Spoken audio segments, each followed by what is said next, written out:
Hi, and thanks for joining me for my first ever review of a rock and roll wrestling show, which happened to be the first one after the COVID break.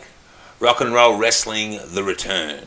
I'm Gio, a lifelong wrestling fan, and I've missed these shows during the pandemic. I was gifted tickets for a show a few years ago in Nowra, and I've been hooked ever since. I'll just be quickly running through the card and results, and joining me to help me do this is the dark half, Mr. Mystigio. Yes, I'm the dark half. I'm the smart half.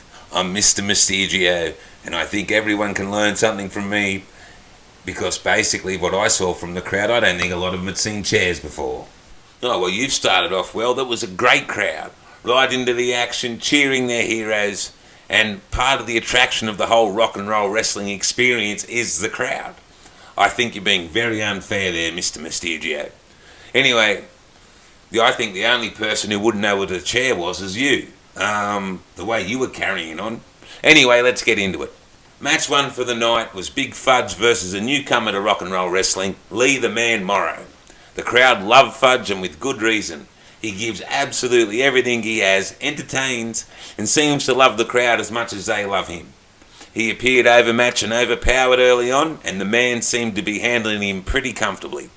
But maybe this early dominance saw Morrow get a little bit overconfident, and a couple of errors, a butt punch, and a big choke slam later, and Fudge was victorious for the 1-2-3. Well, first of all, the man deserved to be overconfident. Have you seen Fudge? He's a lot of things, but big isn't one of them. The way he falls into the ring, the butt punch. Yeah, I'd be pretty confident too. Credit to Big Fudge for fluking a win, but if Morrow gets his hands on him again, I think the man will dispose of Big Fudge easily and quickly. Big call there after Morrow just got beat by him. Anyway, on to the next match. The next match was the Tradie versus Morgan Rose. The Tradie is one of the most popular stars on the rock and roll wrestling roster, and he was accompanied to the ring by The Apprentice, both adorned in their high-vis workwear and safety gear on a forklift. Morgan Rose is one of the darker personalities in the company and a dangerous individual. In order to ensure a fair match, the referee Lucas Parker sent The Apprentice backstage, but that turned out to be part of the key story of the match, a shocking turn of events that I never saw coming. The Tradie was absolutely dominating Rose, throwing him pillar to post, including an incredible flying clothesline off the top rope. The Tradie is a big man, and his agility always impresses me, but this was something else. Finally, a frustrated Rose managed to nail a cheap shot and got some separation. He slid out of the ring and grabbed a chair. As Tradie tried to recover, Rose raised the chair, and the referee grabbed the chair from his hands to the cheers of the crowd. Those cheers soon turned to gasps of shock and horror as referee Parker struck the Tradie with the chair and counted the pin for his former tag team partner. The Apprentice came running from backstage to help, but quickly met a similar fate. A win for Morgan Rose, but a disgusting act from Lucas Parker. This was the highlight of the night.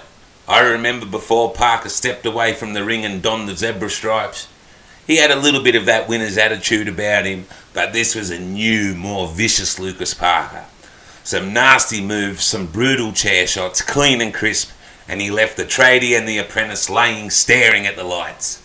My guess is he'll reform with Morgan Rose. They'll quickly put the Tradie and his Apprentice out on compo before moving on to taking the tag team gold. If he decides to stay as a singles competitor, nobody is safe.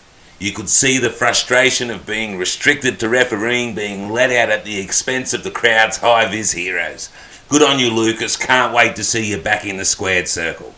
Speaking of tag team champions, the next match was the defending champions Sorbito, Jay Sorbet and Captain Keto, versus another pair of rock and roll wrestling newcomers, the team of Tyson Reed and Ben Braxton, collectively known as CBK. And what a match this was. CBK was coming for the gold, and they let Keto and Sorbet know about it. Plenty of push and shove before the bell, but once the bout started, that's when it really took off. A classic tag team match with ebbs and flows, and CBK dishing out some nasty punishment, thanks largely to some illegal double team moves. There was one particular nasty arm breaker type of move that had me wincing while I was watching it live. But Keto and Sorbet aren't champions for nothing. They absorbed the punishment, a 6 and out from Keto and a moonsault from Sorbet, and the champions retained. A great match and a baptism of fire for the much-loved Dicko, who filled in as referee after Parker's shocking attack on the tradie. And he performed admirably. Post-match, Keto delivered an emotional speech about the difficulties endured for the fine group of performers we're witnessing on the night and everything they went through during the pandemic, and you could feel the passion in his voice.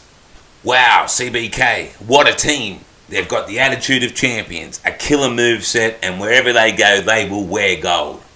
Very rare, I'm lost for words, but they blew my mind completely. Braxton in particular, but you can see the chemistry with Reed, and I hope we see lots more of them in rock and roll wrestling. And what are you talking about illegal double teams? Did Keto clear the ring after the 6 and out?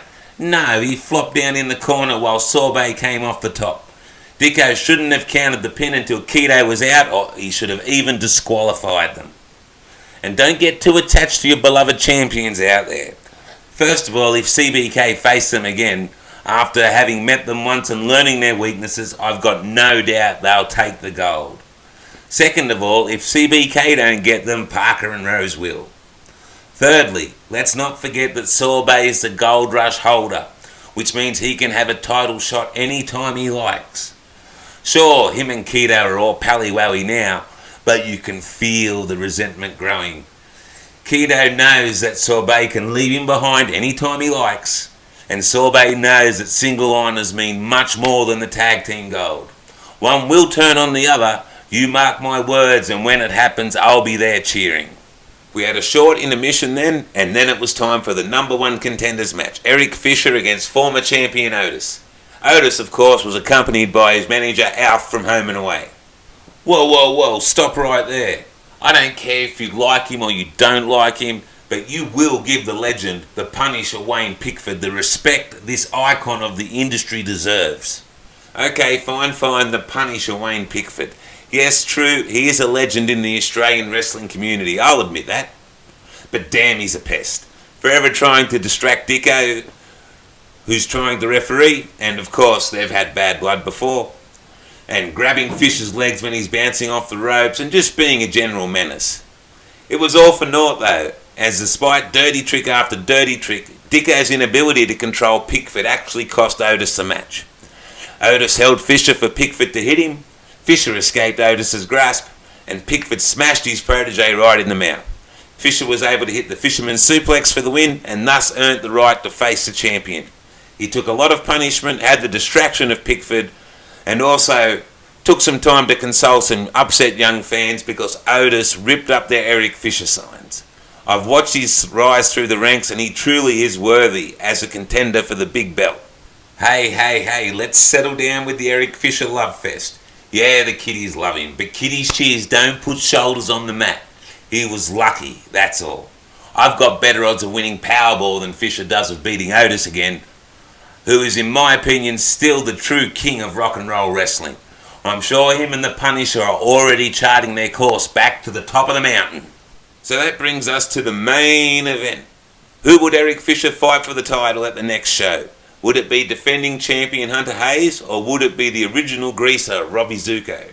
They both arrived at ringside in some lovely restored hot rods, with the crowd screaming with Hunter's Bad Street theme song blaring in the background when the champ arrived. Okay, you can stop right there. If you're trying to tell me Hunter's theme is better than the classic melodies of Walk Like a Man that Zuko struts to the ring with, then you've got rocks in your head, sonny. Okay, fine, we're not here to talk about theme songs. This was a great match. I don't care much for Zuko's attitude, but there's no doubt these are the two of the greatest performers gracing the wrestling scene here in Australia. Your hero Zuko didn't seem to like you very much, Mr. Mysterio. What was it? You were wearing his t-shirt and he gave you a hard time for it, asking you if you paid for it? Even climbed out of the ring to get in your face a bit about it. Come on, let's look at that crowd. They cheered when Eric Fisher stole the match from Otis. They cheered when Sorbito stole the match from CBK. They cheered when Fudge stole the match from the Man. So, of course, Zuko probably thought the shirt was stolen too. Of course, a great man like that, I would never steal a shirt of his. I would pay top dollar, and millions of people should too. But that's why I like Zuko. Boo or cheer, he doesn't care, he's there to win. Yeah, I think you were just a bit heartbroken about that though, Mysterio.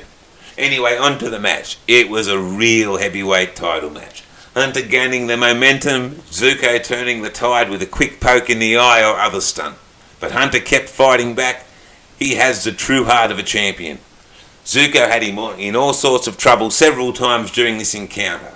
Some nasty looking submission holds, a pin that I was sure was going to see the title change hands, but being a champion also means knowing exactly where you are in the ring, and Hunter got his foot on the rope, leading to the pin being broken up by the ref. And eventually Zuko got caught in the DDT for the win.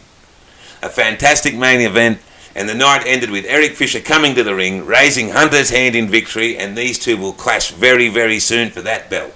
Again, your recollections are cloudy at best. First of all, I'm sure the ref Dicko counted the pin before Hunter's foot was on the rope.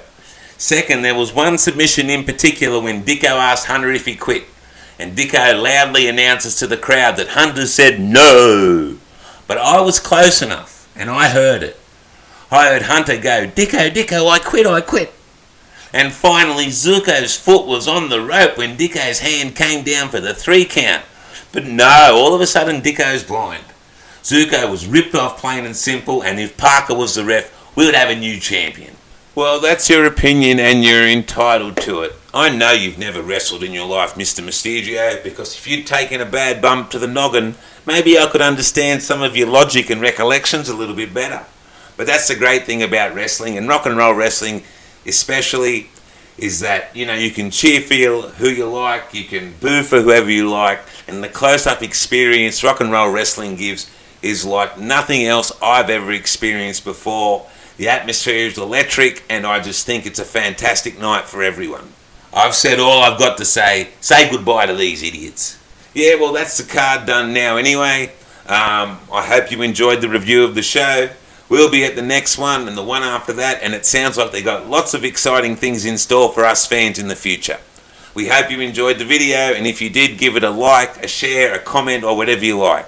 But the most important thing, go and like the Rock and Roll Wrestling Facebook page and get yourself to one of their shows. I guarantee you will never look back. That's the first thing you've said this whole review show that I actually agree with. That's all, ladies and gentlemen. Thank you very much for watching.